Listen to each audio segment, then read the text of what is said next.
Before playlists and algorithms, there was a time when the walls came down, when turntables met guitar amps.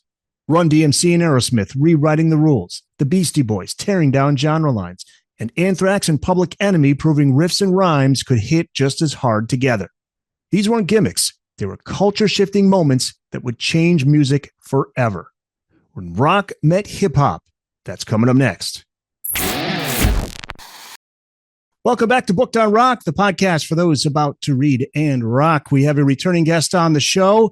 His new book is called When Rock Met Hip Hop, How Run-DMC, Aerosmith, Anthrax, the Beastie Boys, and more crossed cultural and musical boundaries. Stephen Blush. Stephen, welcome back.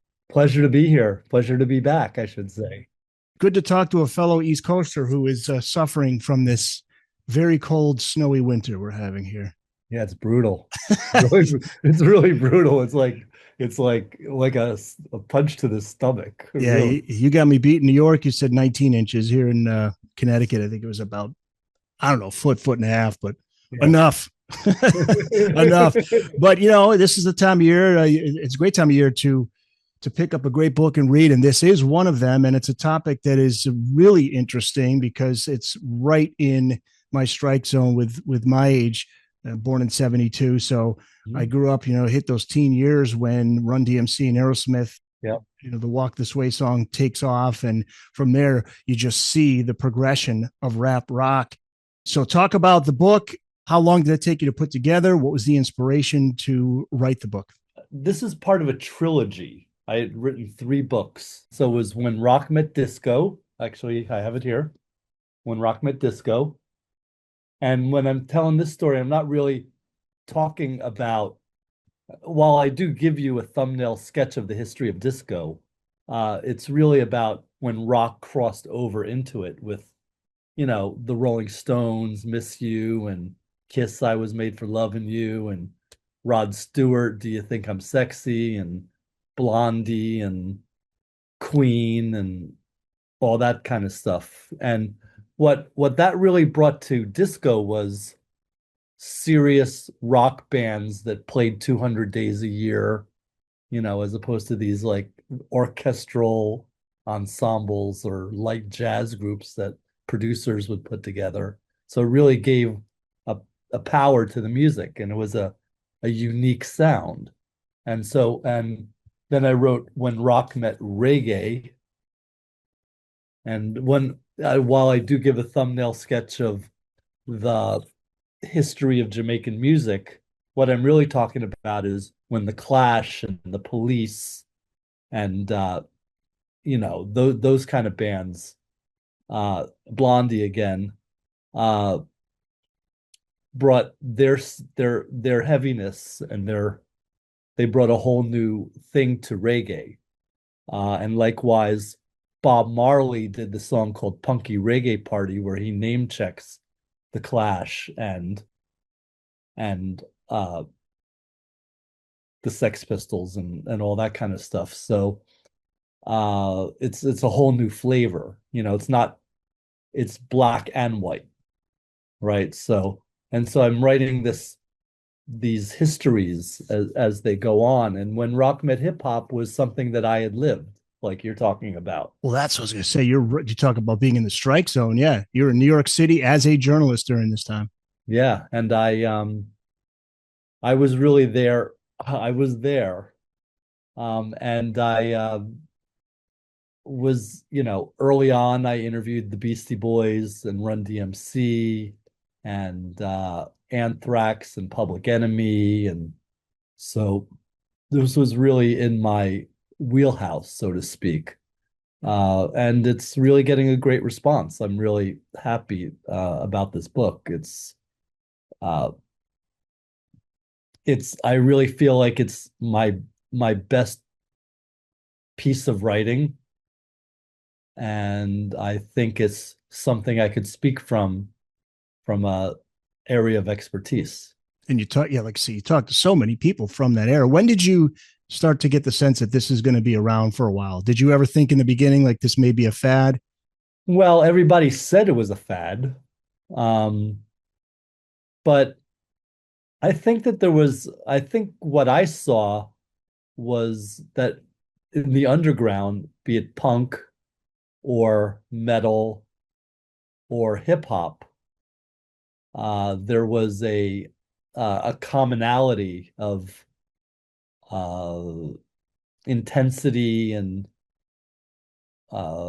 disillusionment and fighting to make your own music. You know, the idea of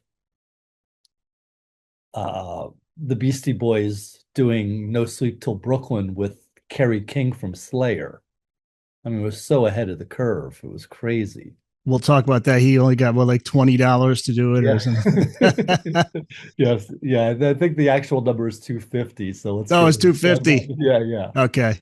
yeah. So let's give him that. And he of course regrets that move, Right.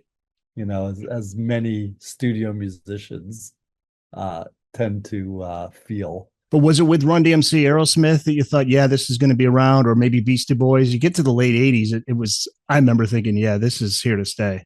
Yeah. So that's a very good point. So Beastie Boys, the how big they got, you know, that was the first rap record to go number one. So I kind of thought that that was where it was happening when Rick Rubin put together Aerosmith and Run DMC. That really took it to the top. I mean, that might be the most important record of the late 20th century. And certainly the video is huge. And the video is really about literally breaking down barriers. If you remember that video Sure. where they tear down the walls, Yeah. that's metaphorical of something larger. So it's I think VH1 called it the number one video of the video age, and I think that's correct.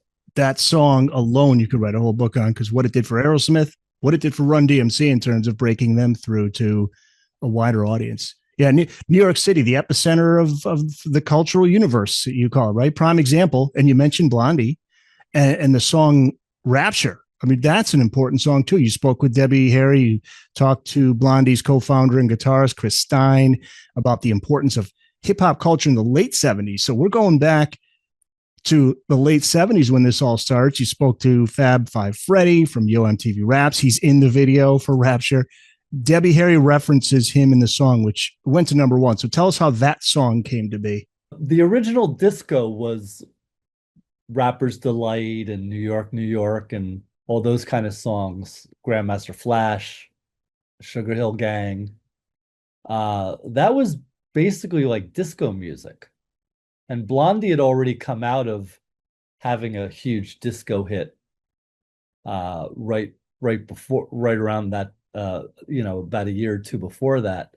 So it was not uncharted territory. The story is that Blondie, Fab Five Freddy invited Blondie to a show uptown in the Bronx, where nobody went to the Bronx back then.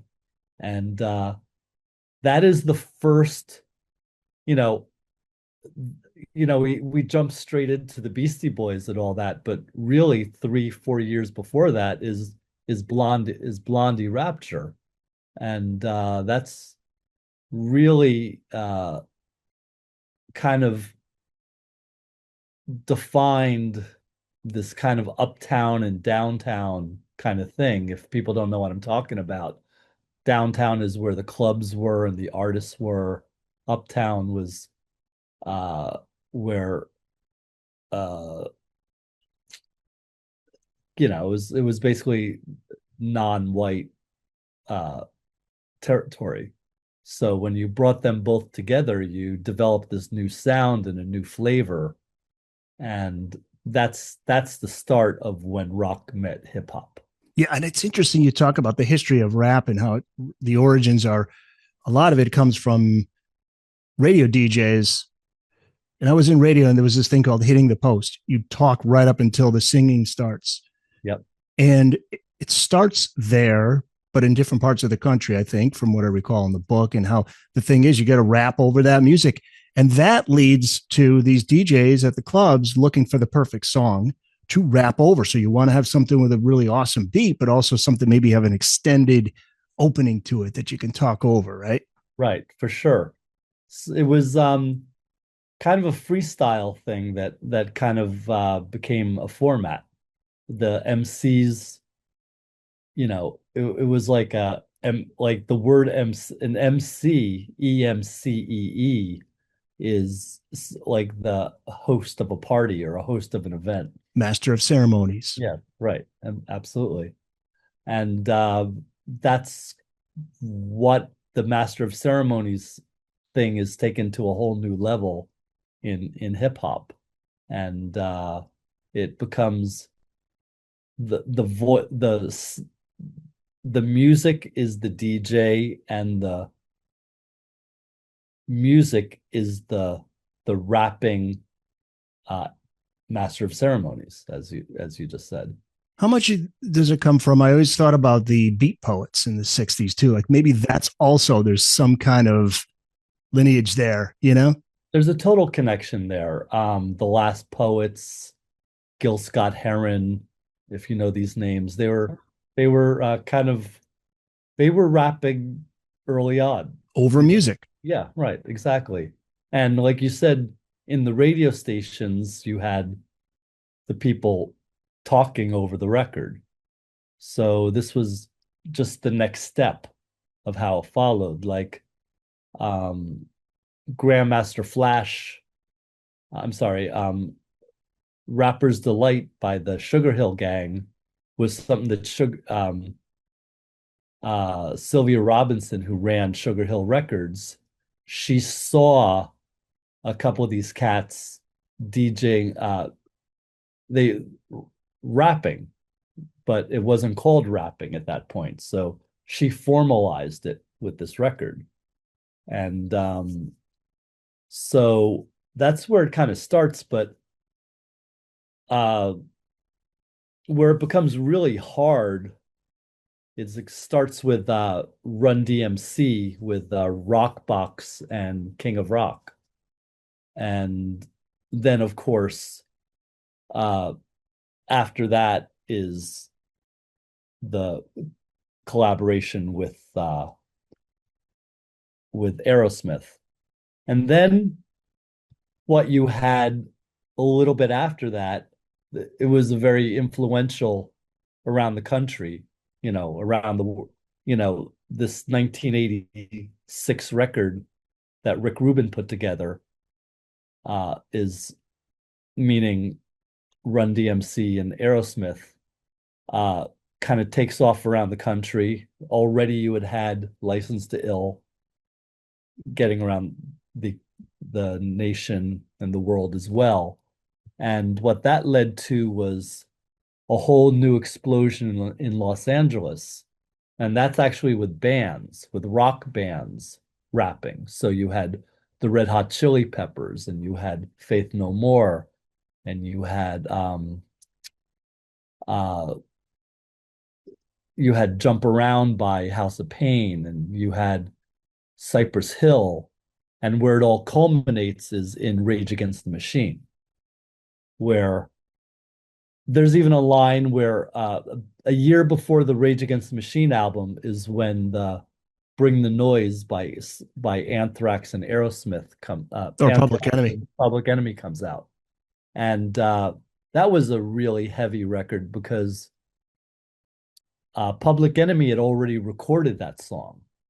But when filtered through the urban heavy metal of Anthrax, it really became a whole new song.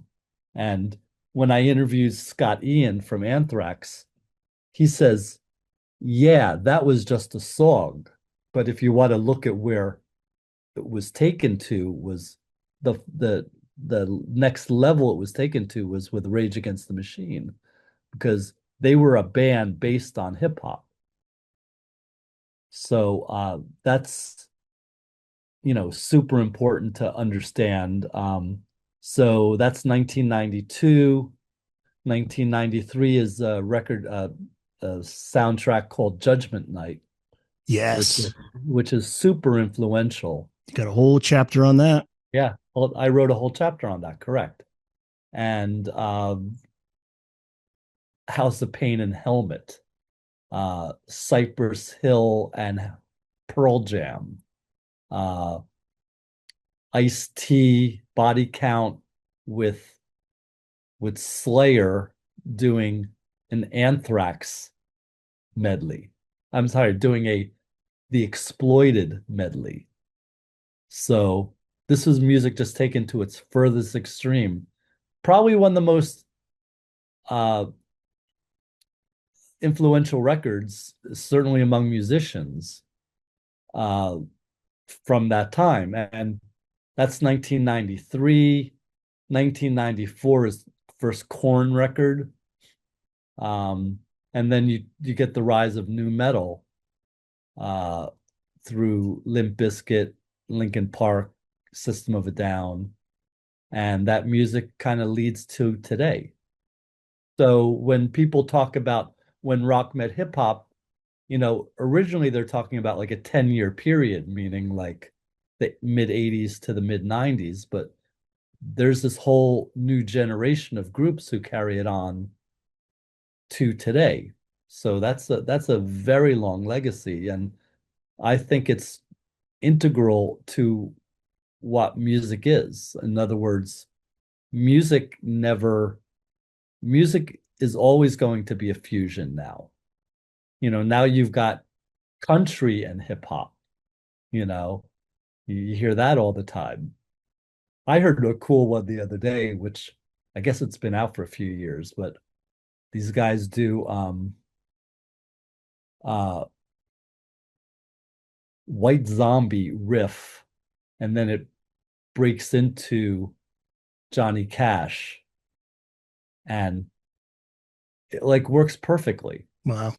I think of Shabuzi, right? Isn't he? That's country rap, I guess. Yeah, right. right. But where is all this if not for these rock artists, bands having the courage, being open-minded enough to do it? Because then you wonder, maybe it wouldn't have gone where you got Aerosmith, credit to them. You got Anthrax, right? Now the other story is Billy Squier. No, he didn't collaborate with anybody, but his songs, I mean, what's his song? The Big Beat is one of the most sampled rap beats of all time. The Big Beat and the Stroke. And the Stroke. So you devote a whole chapter to this because it's a really interesting topic. You talked to Billy. What did he have to say about all of this success? And let's face it, money, right? I mean, publishing that he's gotten from hip hop artists. He had to allow it. So he also had to be somebody who was a little open to that. I mean, artists have a more of an open mind. So I guess I'm not that surprised, but yeah, we live in a world which is obsessed with race. And musicians don't really think that way. Right. Labels, they don't like labels. They don't like all that stuff. That's marketing stuff. Musicians, what they do is they hear a riff. You hear a lot of this stuff about how people rip off other people's music, and that's not really what it is. It's they listen to something that inspires them, and then they put their own twist on it. Right? You're right. And then they give props to it usually, when they out of love and respect for, and then you keep talking about it. And that's what music history is. It's like a lore that keeps bands giving props to bands 10 years before them, and and it just keeps going. Reintroduces it to a whole new generation. Yeah, no doubt. And that's how it works. And it goes from generation to generation, just like that. With Aerosmith, they were open to it. Both Joe Perry and Steven Tyler, I think they're quoted in the book. Yep. And they really didn't have too much of a problem with it. They were open to it. And at that point, their career was really in the tank. Yeah. So that came about because of Rick Rubin. Did he he brought the two sides together? So Rick Rubin was wanted to do this, but he wasn't getting any response. He was trying to contact management and just wasn't really getting anywhere. And then he spoke to a friend of mine who was the Aerosmith sound man back in the day, and goes by the nickname of Night Bob because nobody could pronounce his last name. But it was Bob. I can't even pronounce his last name, to be honest with you. But he was the Aerosmith sound man for all these years. And then he met with Rick Rubin and put Rick on the phone with Joe Perry. And Joe Perry was like, he had heard about rap, and he was smart enough he just thought it sounded really cool. It was just something like, yeah, let's do it. There's also funny quotes in the book where Steven Tyler's talking about, like, he would go around Hell's Kitchen and in Manhattan and trying to cop drugs. And he would find the people on the streets selling mixtapes. And so he would, of course, buy one, so. Now, the other side, though, the guys in Run-DMC, were they a little... Well, they had been dipping their toes in it, like with Rockbox and King of Rock, and they were already going in that direction, but they really weren't making a lot of money. They were like on MTV and stuff like that, but it wasn't translating into like a career. So they were almost scared to really, they were kind of scared to do this. And they got kind of talked into it by Rick as well. They had been scratching with Toys in the Attic by Aerosmith, but they didn't really put it all together. You were talking about Billy Squier before, and his impact on all this with hip hop. And you hear, or you see in the book, Run-DMC, DMC saying that the godfathers of hip hop were James Brown and Billy Squier. You talk to Big Daddy Kane and he'll say the same thing. So I think it's, music is not black or white. It's gray or it's brown. It's a fusion. So I think that's what's really important. So for when Run-DMC and Aerosmith happened, it was really about bringing the two worlds together and making a new form of music based on certain commonalities. You mentioned scratching. That was Jam Master Jay, right? He would have the Aerosmith records. I love that 80s. Back in the day, they had the milk crates with all the vinyl records in them, right? They would take them to the gigs. Yep. Digging in the crates is what they used to call it. Yeah. Yeah. There was like a go-to record store there too in New York where they went to, right? Yeah. There was a few places where it was, where they would get the Billy Squier records or something like that. Like I'm saying, it's the important thing to get out of this is that music has changed the world for the better. And it's because it's the one place where you're not based on greedy capitalism and race obsession and things like that. So even though we're hitting a few bumps in the road right now in our society, I think what's super important is to realize that musicians played the biggest role in changing all this. You're so right, because at that time, before then, there was a divide there. There was white music, black music. Mm-hmm. And I remember my friends in high school and some of them just not really open to it. And being transparent myself, I wasn't open to it right away. This idea that the two can come together. Mm-hmm. Then over time, and I became a huge Beastie Boys fan, which I still am. Mm-hmm. But then at one point I remember thinking, well, wait a minute. The fact that these hip hop artists are sampling rock and roll, what does that mean? That means they love rock and roll. Mhm. They're fans of rock and roll. Yeah. Right. You know, they know these records. They know Yeah. Zeppelin, the Mhm. Stones, and who were some of Africa Bambaataa was talking about. What were the big records? A Whole Lot of Love with Zeppelin. It was a Whole Lot of Love, Black Dog, Foghat, Slow Rider was a great one. Rush's Tom Sawyer, the Stones, Honky Tonk Woman, Miss You, Hot Stuff. And then we mentioned Billy Squier, but Eddie Money's Baby Hold On to Me. Those were songs that they were familiar with, that they loved, and that were perfect to rap over. And that's now it's normal. But in the 80s, it was one of those things. It was just they were separated into categories, and now it's one combined category. I want to talk about the Beastie Boys now because they are, to me, and I love License to Ill, but when you get to Paul's Boutique, for me, that's when the experimentation begins, and that serious endeavor into the art begins. Even though that the first album, I mean, it was like you say, number one, and still the funny story of them opening for Madonna, on tour with Madonna, right? But that was Def Jam Records, and Beasties were one of the label's first successes, and you nail it with the introduction to them in the book. I'm going to read what you write here. So you write, quote, Beastie Boys, one of Def Jam's first successes, brought together rock and rap, crossing over from the punk side. Over time, they evolved from an ordinary noisy hardcore band to a groundbreaking hip-hop group, and ultimately to something far beyond. Their iconic sound and style revolutionized music and culture. And Mike D said the only way they could have become the band that they became is because New York had everything going on then. It was just the perfect place for them to be. How do they come together? Adam Horowitz, Adam Yauch, and Michael Diamond. How do they come together to form Beastie Boys? Adam Yauch and Mike D went to school together, and Adam Horowitz was in a kind of like a rival hardcore band.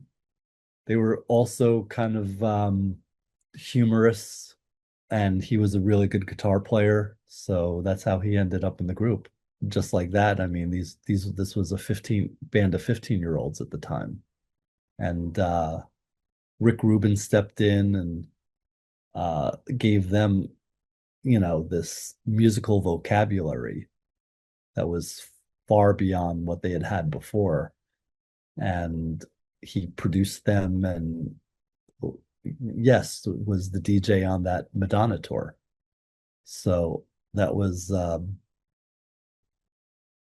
and everybody wanted the Beastie Boys thrown off the tour, and it was Madonna who said no way. Wow. Yeah, that's always up there with the Hendrix Monkeys, like those odd pairings. Mm-hmm. Yeah, absolutely. What's super cool about all that is it wasn't very complicated musically, right? I mean, you listen to License to Ill, and it's not, it's pretty much one sound throughout the record. When they get to their second, third, and fourth albums, they do evolve into something different. They have become a band again. They weren't really a band during License to Ill. They were MCs, right? Right. And then the music, not only do they become a band playing live, but they create like a whole new sound.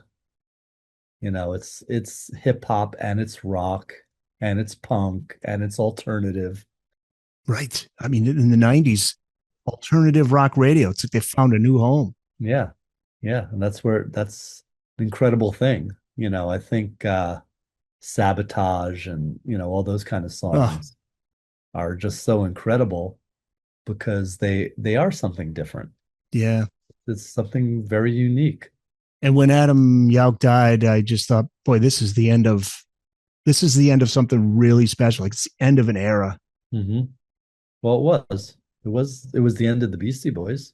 They never did that thing where they would find somebody else to replace him and move forward. It was like, that's it. Right. Well, similarly to the Run-DMC when Jam Master Jay died. Right. It was just over. There's a quote in the book of where DMC says, it's like trying to put the Beatles back together. Once you lose a few key characters, you just can't do it. And to me, the soul of the Beastie Boys was Adam Yauch. He was a deep soul. He was had become Buddhist. But beside that, he was always the soulful musician. So to lose him changed things on so many levels, for sure. Mentioned Kerry King from Slayer on No Sleep Till Brooklyn, and yeah, I have it here, $250 for the session. So I was off for the $20. Yeah, but they were in the same building. They were both recording, and Rick Rubin just said, "Hey, Kerry, can you come by and just do a solo that's like really." Well, I don't remember the word, but it was like do something really strange or out there, or, do something kind of stupid, basically. Stupid. Yeah. And Kerry's like, all right. Yeah, he went over there for like 20 minutes, and now he's part of music history. But with Paul's Boutique, 1989, that's when it's regarded as one of the most innovative records. But at the time, it didn't do that well commercially. I mean, it did okay. It had Hey Ladies was the single, and it did okay, but it really just grew over time. This is the sampling. I believe, if I recall correctly, too, they were sampling. This is before these artists realized there was a lot of money in their music being sampled, right? So at the time, I don't think they asked for permission. Yeah. And then later there was all these legal issues, right? Yes. They ended up in a whole bunch of lawsuits because of who they sampled, and hundreds of artists, right? Yeah. Funk, rock, soul, pop. But in all fairness, they probably could have settled these lawsuits in a better way than dragging these guys to the Supreme Court, right? With lawyering up and dragging. I that if there's a thing I don't like about the Beastie Boys, it's that they did that. There were a lot of poor musicians who just wanted their minimal comeuppance, and instead what they did was use their expensive corporate lawyers and drag it all the way to the Supreme Court and bankrupt these these struggling musicians. The Ramones, the Eagles, Zeppelin, the Beatles are in there, but you're talking about there were some smaller artists that they sampled. Yeah, there was it's probably a list somewhere on a website we could look. When I see the Eagles, I'm thinking I don't want to mess with Don Henley. Yeah. No. Yeah. Don Henley was like, wait a minute, because he's notorious for that. Yeah. I remember a famous quote about Don Henley where everybody his ambition wasn't to have a gold record or anything like that. It was to own a jet. Right. So you got to watch out for those kind of guys for sure. I'm looking maybe if I could find a quick website that has the listings of all these. While I looked that up, though, what was? Jimmy Castor is one of them. Oh, okay. But like you say, it brought sampling to an art form. It raised sampling to an art form. Whose idea was it to do all of that sampling? Because that was they had already worked with Rick Rubin, and they had there was this famous studio called Chung King in the city where everybody worked, and you would just see these guys cutting tape all night long. They're just cutting and pasting and cutting and pasting. And because don't forget, it was before everything was digital. So you had to do it, I guess, to make a joke of it, you'd have to do it digitally, like with your hands. So they connected with the Dust Brothers when they got there. The Dust Brothers, yeah. The Beastie Boys heard the Dust Brothers because they there was a Def Jam of the West Coast, it was called Delicious Vinyl. And Delicious Vinyl they did Young MC, and they did Tone Loc, and they, some of the first West Coast hits. And the producers of those were the Dust Brothers. So when the Beastie Boys first moved to LA, they connected with the Delicious Vinyl crew, and they heard the Dust Brothers were actually making their own album. and they convinced them to make those Beastie Boys songs, and pretty much most of Paul's Boutique were originally Dust Brothers songs intended for an album of their own. Oh, I didn't know that. Yeah. Man, I'd love to see the inner workings of that album and how they put it together during the pre-digital era. You know, I mean, it's intricate stuff. Here you go. These are just some of the artists here that you referred to that are ones that, dragged through the courts and really took them for pretty much everything they got. Come Let Me Love You by Jeanette Lady Day. You know, this is Hey Ladies. Magilla Gorilla by Hoyt Curtin from 1963. Funky Snakefoot by Alphonse Mouzon on Shake Your Rump. You know, yeah, these are Tell Me Something Good by Ronnie Laws. That's a well-known song. Idris Muhammad, Lauren's Dance. I mean, yeah, these are some artists that Bernard Herrmann, The Murder. They mentioned Jimmy Castor. Probably. Which song would he be on? I can't remember. Because they have this thing where you got to click for even more connections. It's like the list is so long. Jimmy Castor. Well, let's see. Jimmy Castor. Oh, here we go. The Beastie Boys sampled the Jimmy Castor Bunch, specifically utilizing the track Drop the Bomb in the song Car Thief. Okay. Yeah. That's the one. Yep. And you're hearing like there's ones that you're like, oh yeah, that's Zeppelin right there. You know, you could pick up on it, but Life in the Fast Lane is on one of those. Yep. Hey guys, back to the show just a bit, but first I want to tell you about an exclusive deal for Booked on Rock viewers. Get 15% off any purchase at oldglory.com. Over 300,000 officially licensed items covering music, sports, entertainment, and pop culture. Merchandise featuring legendary music artists like Bob Marley, The Beatles, Grateful Dead, Pink Floyd, Led Zeppelin, and many more. Go to oldglory.com and make sure to use the promo code BookedOnRock. Also find a link in this episode's description, or just go to bookedonrock.com and click on My Deals.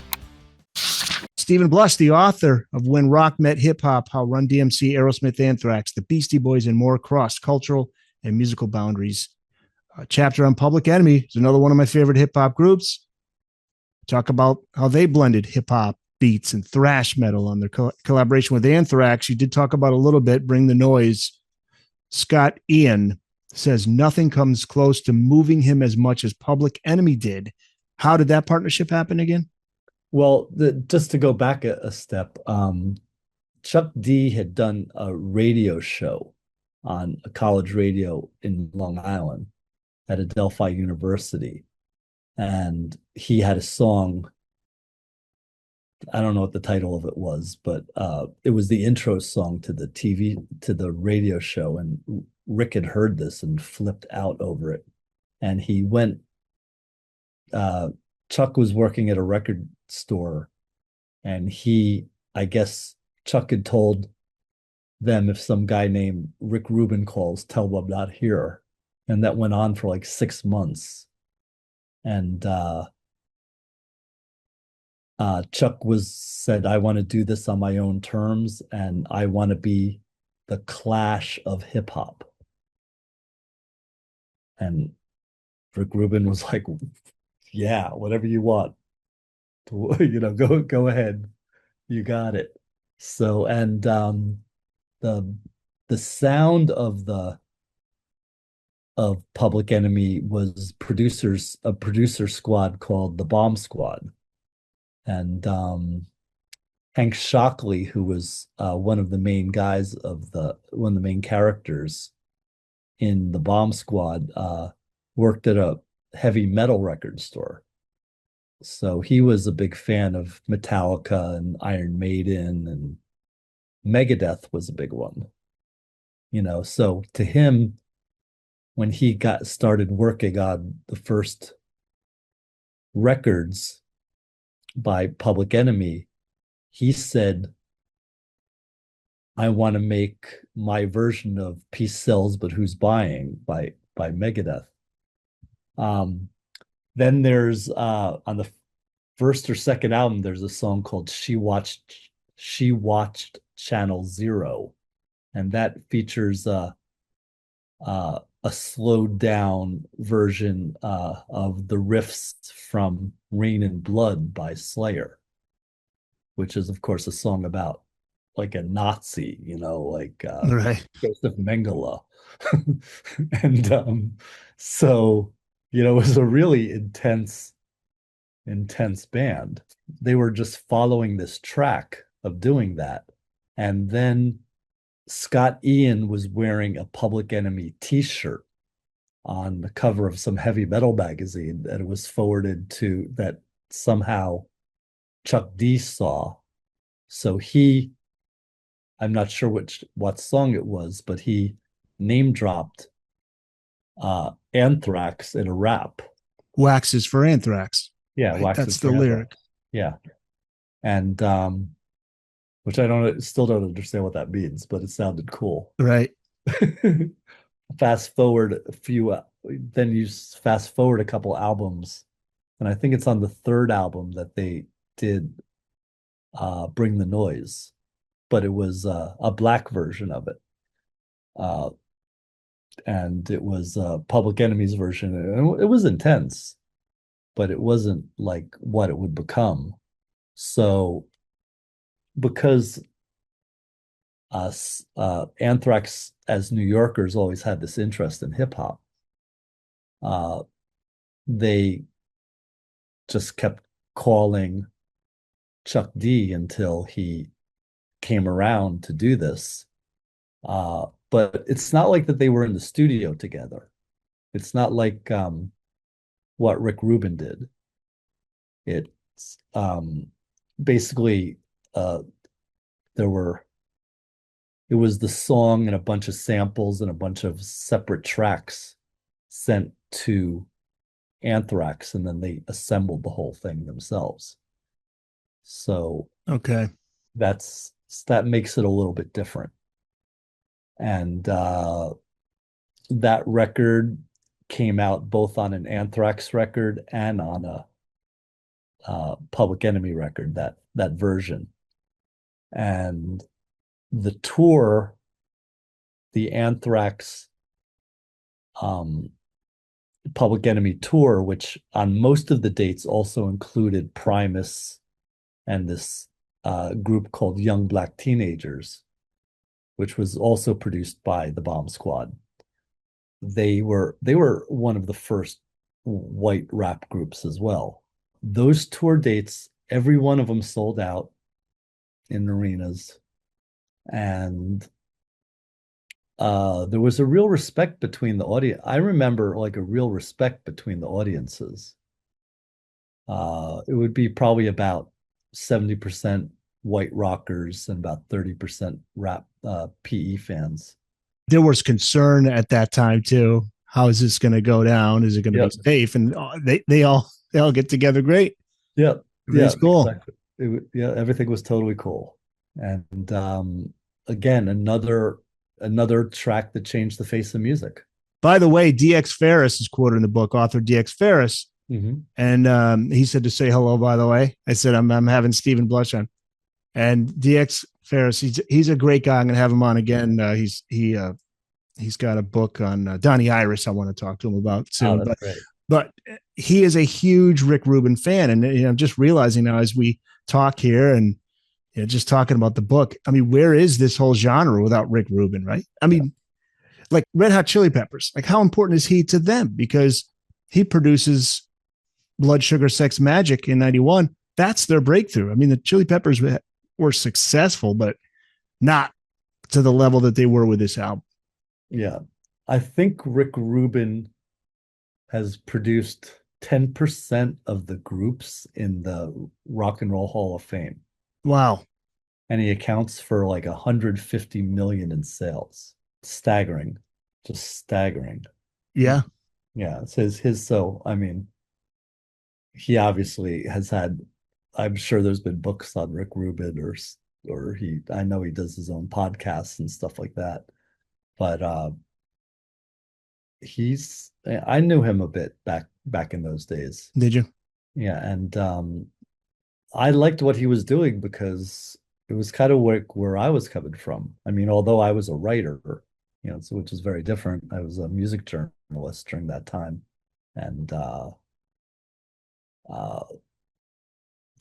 I talked before about some of my first interviews and stuff. Rick Rubin changed the face of music. He just it seemed like he had no boundaries, no rules, like the perfect guy to break open that genre. And this is just, and anything goes outside of the box. Why not? Instead of, to steal the Bobby Kennedy line, or some ask why, I ask why not. Right? I mean, why not? Yeah. But I'm sure there were a lot of people that was like, you don't want to do this. This isn't going to work. This isn't going to sell. This isn't, we can't market this. How are we going to do this? Yeah, there's a line where the guy who signed Aerosmith to Geffen, he said, yeah, John Kolodner. John Kolodner, yeah. Yeah. And there's a quote by John Kolodner. Actually, that's not my interview. That's a quote that I found. But he basically said to Rick Rubin when he heard that Aerosmith was going to record with Run-DMC, he was just like, good luck. Yeah. Yeah, that's in the book. Yep. But that's just what I'm talking about. I mean, Rubin was just like, also fearless, Yeah. He was a fearless guy. Because you're putting a lot on the line there. You're risking a career, I guess you could say. But yeah, Blood Sugar Sex Magik is a phenomenal album. And you mentioned Faith No More, 1989, when Epic came out. I remember that very well, summer of 89. But I did not know they had a song called We Care a Lot from 4 years earlier that should be mentioned, right? Because you talk about the importance of this song. A different lead singer, not Mike Patton. Chuck Mosley was the original frontman. Why is this song important? That was one of the first rock rap records. That goes back to like 1985. They did an independent record for Mortem Records, which was Ruth Schwartz, who used to write at Maximum Rock and Roll, the punk magazine. And she put out that record. It ended up getting picked. The band ended up signing with Slash Records. And on the first Slash record, which was just called Faith No More, which I think was 1987, they re-recorded We Care a Lot with Chuck Mosley again. And then in 1989, they debuted their new singer, Mike Patton. And that's where they did Epic. And they were pretty much a hit from the minute he joined. Right. Mosley was more of a showman. Yeah. Mike Patton was a showman, but the voice, an amazing voice. What an amazing singer he is, right? And he's done some great work with soundtracks. Yep. Place Beyond the Pines is one of my favorite movies from the last 10, 15 years. And sure enough, at the end, they roll the credits and he said, music by Mike Patton. Mm-hmm. Yeah, he was, you could tell that he was on to some. I never got the feeling that he was going to be with Faith No More forever. That he had ambitions, but he was pretty open about it to those guys, to be fair. They were playing with fire as a band. Sure. What's the band he was in? He may still have it. Mr. Bungle. Yes, and they were playing a couple of Van Halen songs. Yeah. Old school Women and Children First era Van Halen. Yep. Yeah. So he was always on to something else, but that song Epic, that was probably one of the first rock records coming from the rock side played on MTV. Right. I think that's, I don't know if, I mean, there was a time where Faith No More and the Red Hot Chili Peppers were kind of 1 and 2. They were like right there, the two groups. And that was right around that time. Mike Patton, Faith No More wasn't the type of band that was going to make the same album over and over again. Midlife Crisis is such a great song, but it's not what Epic is, right? The Angel Dust album was probably the most influential record to musicians of the early early and mid 1990s, or of the 90s. Nu metal, you could certainly point straight back to Angel Dust. Did things go too far? Because I remember Winger. It's a Winger song where Winger is rapping. And I think, what's the Kiss song where you hear Paul Stanley rapping a bit? I mean, because now bands were starting to really pick up on this and figured we got to get in on this. Mm-hmm. Well, that's what happens with everything, right? Yeah. Somebody does it well, and then everybody repeats it until everyone's sick of it, and then they go move on to something else. Could it be, is it Kiss? Is it the Kiss classic "Read My Body" from Hot in the Shade? I think that's where Paul is rapping. Wow. And then the Winger one, I have the cassette still, In the Heart of the Young album, and you hear Kip Winger rapping. Wow. In one of the songs, it was like, I do remember that. I do remember that. And that's when you're like, oh yeah, here we go. Now a lot of these bands are going to try to do it. And then grunge took over. So, that became the thing. That steamrolled all those bands. It steamrolled all those bands. Now, you did talk about the West Coast bands, Body Count, Ice-T's band, Rage Against the Machine, the Judgment Night soundtracks. We covered those. I was going to ask you about that. But Detroit, you covered Detroit in the book and their influence: Eminem, Kid Rock, Insane Clown Posse. There's a chapter on trip hop, which you say played a crucial role in the global fusion of rock and rap. For those who may not know about this one, how would you define trip hop? Trip hop would be like Massive Attack and Portishead and groups like that. Tricky, the artist Tricky. Yeah, they weren't really rock guys. Like they were playing dance music, but they took like the heaviness of rock and the spaciness, I guess you would call it, of these dance groups, and mix it with hip hop flavor. So that was a really important development. That's something that could have only happened in England. But that's when I'm talking about the fusion of rock and rap becoming universal. Then there's the fusion of jazz and rap. Is Native Tongues Posse that genre? Is that the one with Tribe Called Quest? And yes. Okay. De La Soul. De La Soul. And those are some great groups. That was a short-lived but distinguished rap scene that crossed over to white kids on the rock side. Tell us about this scene. And did I miss, who are the other groups? A Tribe Called Quest. Yeah. Yeah. They're sampling Sweet Jane by Lou Reed and things like that.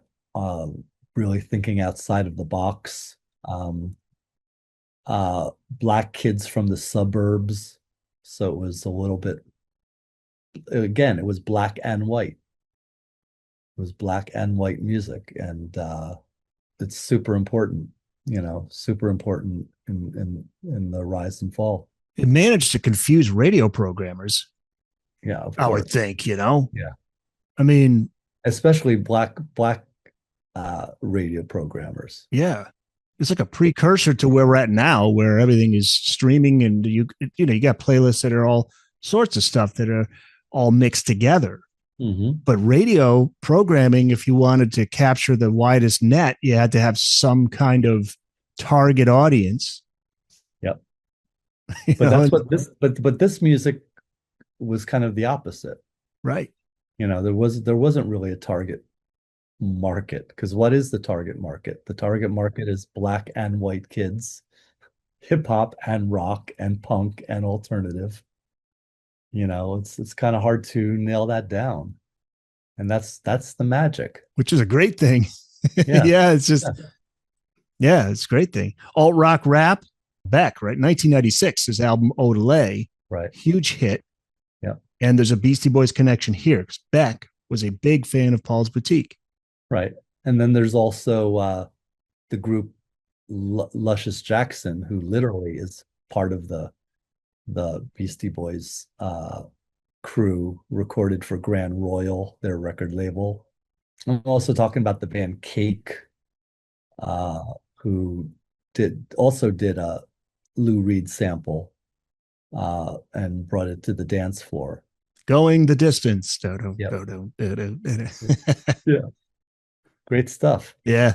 So that's another twist and turn in the rock and rap. It's because it's kind of a paradigm, when you're doing rock and rap together. It's not supposed to work. Yeah. But when rock met hip hop, changed the world. And we're winding down here, and I feel like I have to defend myself when I say I like Limp Bizkit.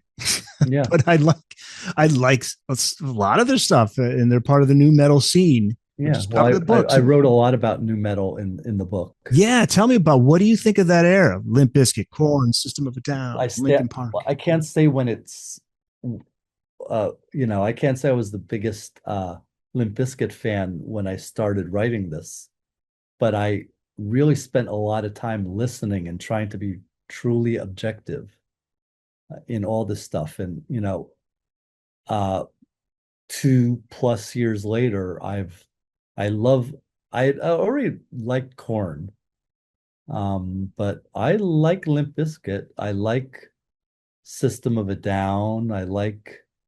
Don't really think I like Linkin Park, but okay. I've tried. Well, there was overexposure with Limp Bizkit. Fred Durst, I get it. I mean, he was a little bit too much for people to take, and I think he realized it. But still, there's some musicianship there. There's something really happening with the. And don't forget, the DJ is DJ Lethal from House of Pain. Right. Right. He's a force to be reckoned with. I mean, he's a hell of a DJ. He's really smart guy. I mean, he was if there was a brains aspect to House of Pain, it would certainly be him. Yeah. And Method Man is on, I know, at least one of the songs. I mean, if you're getting respect from Method Man of Wu-Tang Clan, is another one of my favorite groups, you're doing something right. Yeah. And so Method Man, Dr. Dre, and Exhibit, first and foremost. I mean, there's plenty of others, but those guys are all tied into Limp Bizkit or System of a Down.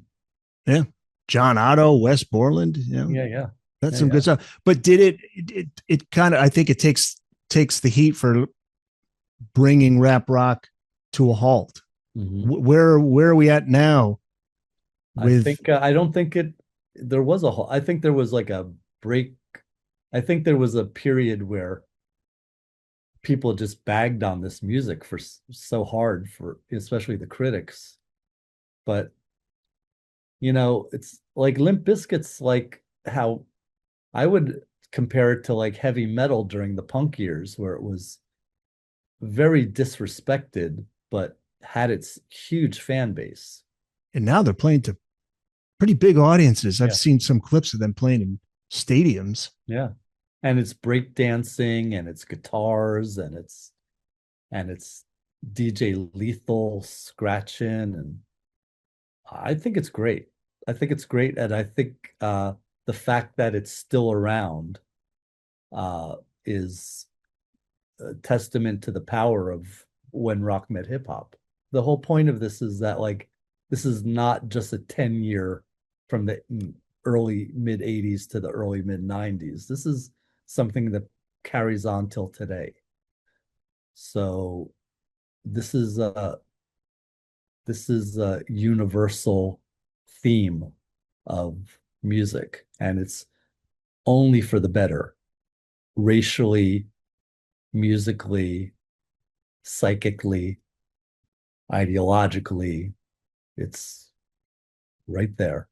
What I love is when you hear younger people say, man, I wish I grew up during that period in the 90s or the 80s too, wow, when the Beastie Boys were out, or even early 2000s. I mean, you'll get some kid who's just not old enough to remember what it was like. So they are listening to that like you and I would be listening to the Doors or Zeppelin or Skinner or whatever, You weren't around for that time. You wish you could be. And so you're just fascinated with it all, and you're listening to the music and you're reading books like the one you wrote.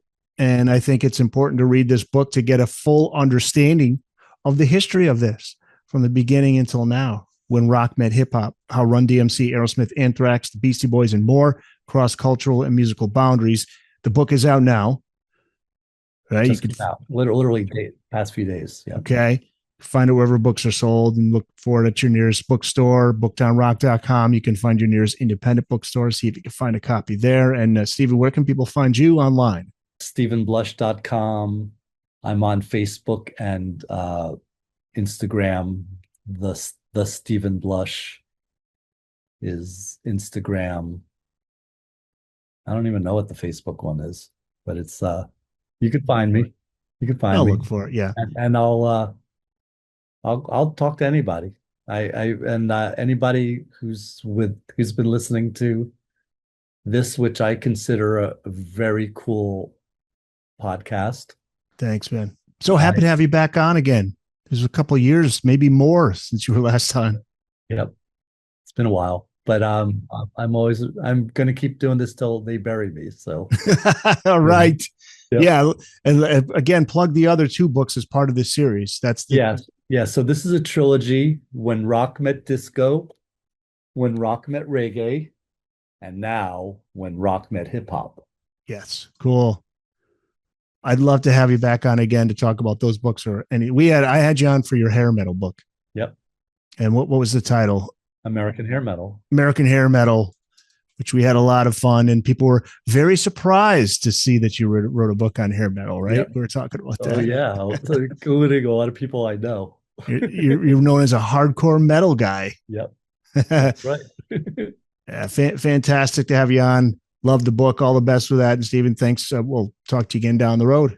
All the best. Thanks, Eric.